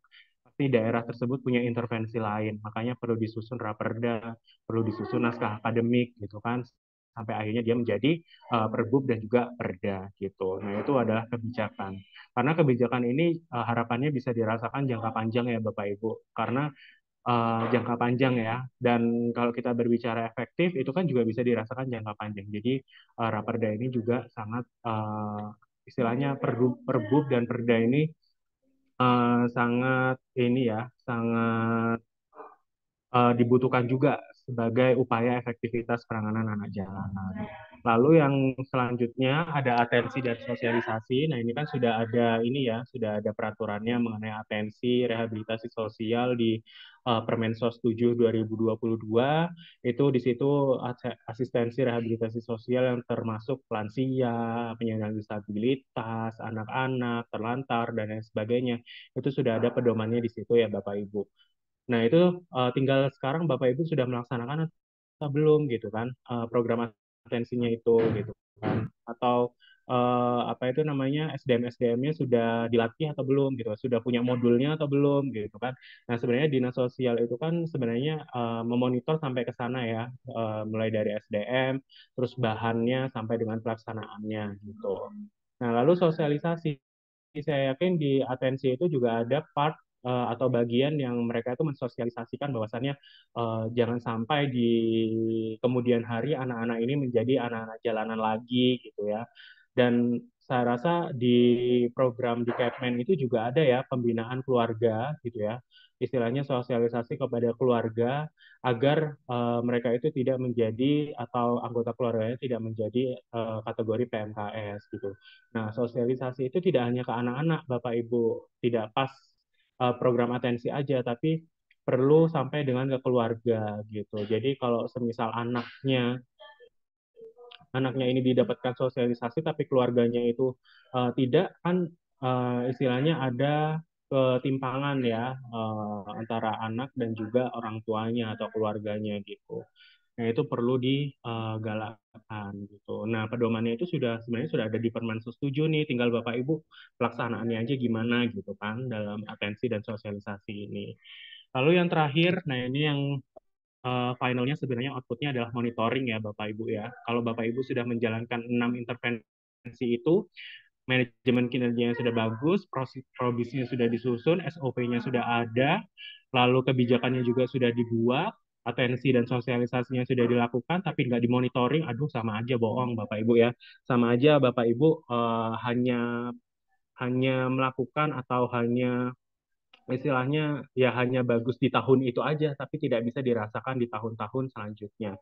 Makanya pentingnya monitoring, kalau Bapak Ibu merasa sudah maksimal gitu ya, maka dimonitoring sampai dengan penanganan anak jalanan ini tidak bertambah lagi. Bagaimana caranya anak-anak jalanan ini tidak ada motivasi lagi untuk mereka terjun ke jalan gitu, sehingga anak-anak jalanan ini itu bisa melanjutkan kehidupannya, bisa merubah hidupnya gitu kan, bisa mendapatkan pendidikan, kesehatan atau akses layanan yang layak gitu kan. Mereka harus punya motivasi ke sana gitu. Makanya pentingnya monitoring adalah itu tadi Bapak Ibu ya, perlu dimonitor. Jadi data itu dan juga anak-anak yang dijangkau itu tidak memiliki motivasi untuk terjun atau turun ke jalan lagi. Nah, mungkin itu Bapak Ibu yang bisa saya sampaikan mengenai upaya penanganan dan juga efektivitas pelaksanaan kegiatan anak jalanan itu. Jadi dari 6 intervensi tadi harapannya bisa membantu Bapak Ibu dalam mengefektifkan gitu ya penanganan anak jalanan di daerah Bapak Ibu sekalian. Karena Bapak Ibu, kenapa saya bilang demikian? Karena anak jalanan ini masuk ke dalam salah satu jenis PMKS. Kalau Bapak Ibu ingin menangani PMKS, maka harus dimulai dari yang mikro dulu. Mikro itu mulai dari anak-anak ini dulu, mesonya itu dari keluarganya, baru makronya itu adalah lingkungannya gitu. Jadi kita mulai dari yang mikro dulu, dari anak-anak dulu gitu kan. Nanti dari anak-anak baru keluarganya, baru lingkungannya. Karena saya yakin kalau Bapak Ibu berhasil begitu ya merasa maksimal dalam penanganan anak-anak jalanan atau anak-anak yang masuk ke dalam kategori PMKS, maka Bapak Ibu juga berhasil dalam penanganan PMKS di daerah Bapak Ibu sekalian. Mungkin itu yang bisa saya sampaikan. Saya kembalikan ke moderator. Terima kasih banyak. Wassalamualaikum warahmatullahi wabarakatuh. Waalaikumsalam warahmatullahi wabarakatuh. Baik, terima kasih banyak Mas Yuris atas paparannya yang sangat luar biasa, tentunya sangat menarik terkait dengan efektivitas pelaksanaan kegiatan penanganan anak jalanan oleh Dinas Sosial. Sebelum sesi tanya jawab dimulai, saya ingin mengingatkan kepada Bapak dan Ibu semuanya bahwa jangan lupa untuk mengisi link daftar hadir dan bergabung di WhatsApp grup yang telah disediakan oleh panitia dan di-share di kolom chat. Karena nantinya sertifikat akan diproses melalui link daftar hadir tersebut dan akan dibagikan di WhatsApp grup yang telah disediakan, begitu ya. Kemudian di sini juga saya mau mengingatkan kembali terkait dengan giveaway yang telah diadakan oleh Smart ID. Bapak dan Ibu semuanya bisa mengikuti giveaway tersebut karena hadiahnya cukup menarik dan persyaratannya juga cukup mudah. Bapak dan Ibu semuanya cukup cukup memfollow akun Instagram Smart ID di @smartid_. Kemudian Bapak dan Ibu bisa melakukan proses like dan share postingan Smart ID sebanyak-banyaknya. Kemudian pada proses terakhirnya bisa upload story selama mengikuti SDS dan jangan lupa untuk tag di IG Smart ID. Nanti 3 pemenang beruntung akan mendapatkan hadiah tersebut. Oke, baiklah Bapak dan Ibu semua, akhirnya kita telah sampai di sesi tanya jawab. Bagi Bapak dan Ibu yang ingin bertanya bisa langsung melakukan raise hand. Namun jika ada kendala bisa melakukan proses tanya dan menuliskannya di kolom chat gitu Bapak dan Ibu. Untuk waktu dan layar Bapak Ibu aku persilahkan.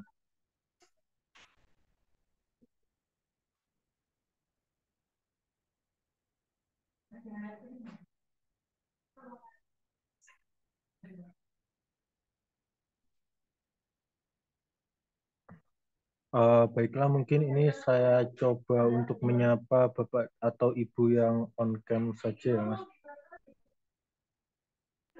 Ini saya coba ini Mas Arif dari Ibu Sugiastuti ini tadi di komentar saya baca ya ada tanggapan juga dari Bu Sugiartuti. Mungkin Bu Sugiartuti masih hadir di sini gitu ya. Terima kasih tanggapannya.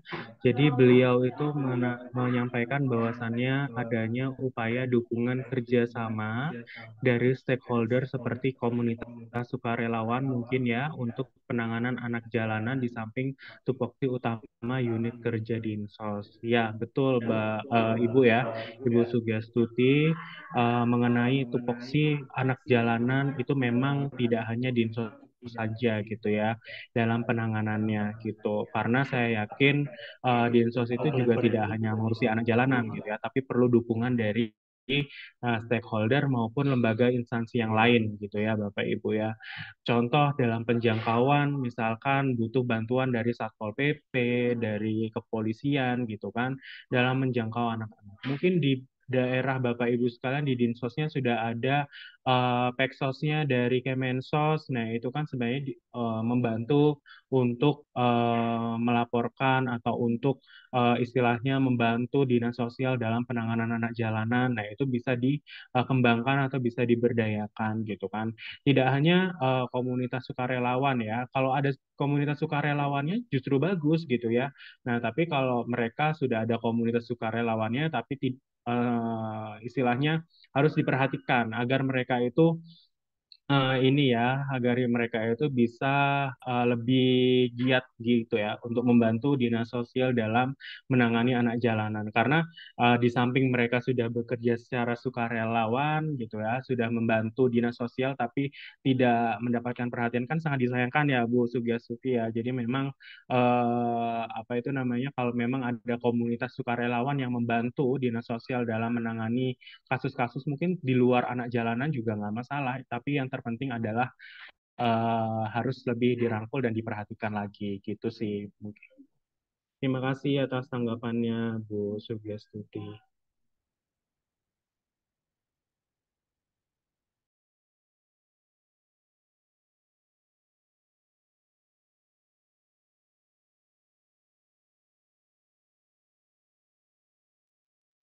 Baik, terima kasih untuk tanggapannya Mas Yuris. Mungkin dari Ibu siapa tadi, Bu Sugi Astuti, ada respon atau tanggapan untuk Mas Yuris? Kalau memang tidak ada, saya rasa penjelasan dari Mas Yuris sudah cukup jelas ya. Mungkin karena kita masih ada sedikit waktu, saya buka satu pertanyaan lagi.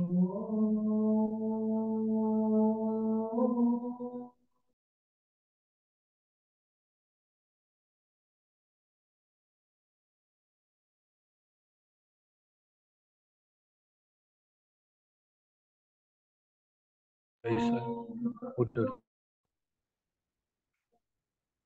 Gimana, mau diakhiri atau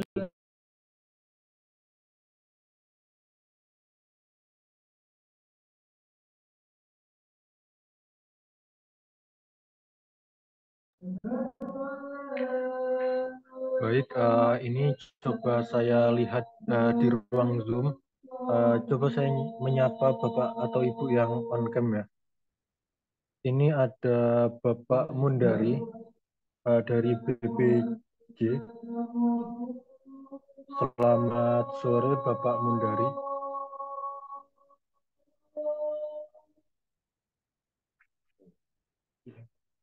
Oh, ya. Mungkin Bapak Mundari sedang ada kendala di Zoom-nya. Kalau begitu coba saya bergeser ke Bu Endah dari Dinsos. Selamat sore Bu Endah.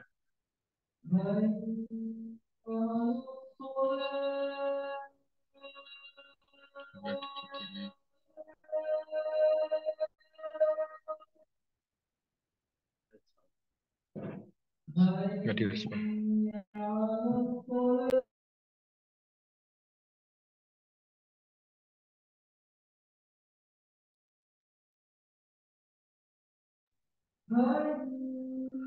Baik, mungkin paparan dari Mas Yuris tadi dirasa sudah cukup jelas ya.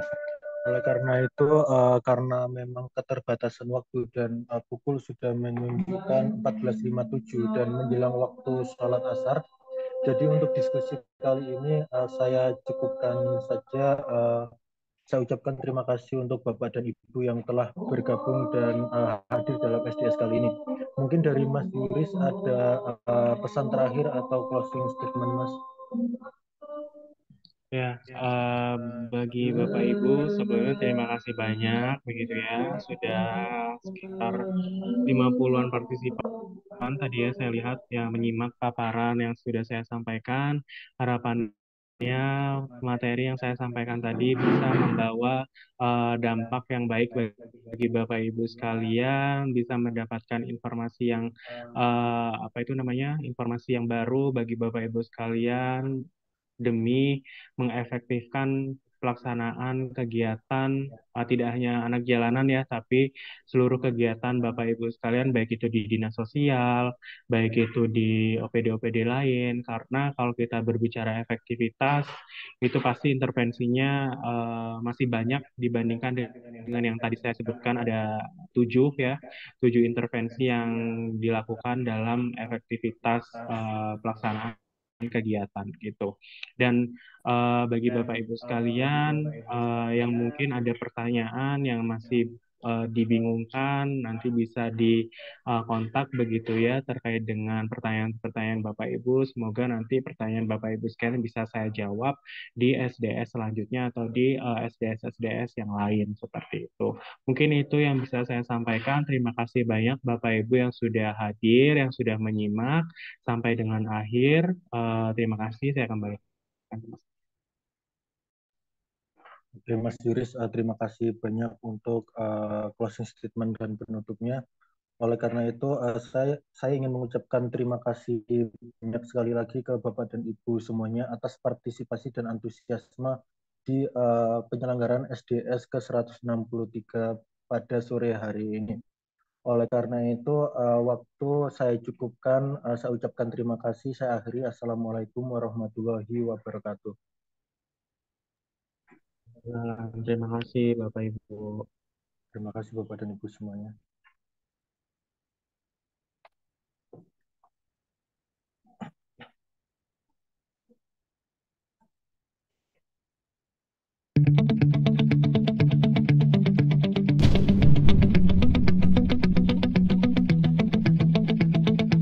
Sejak pertama diselenggarakan pada tahun 2021,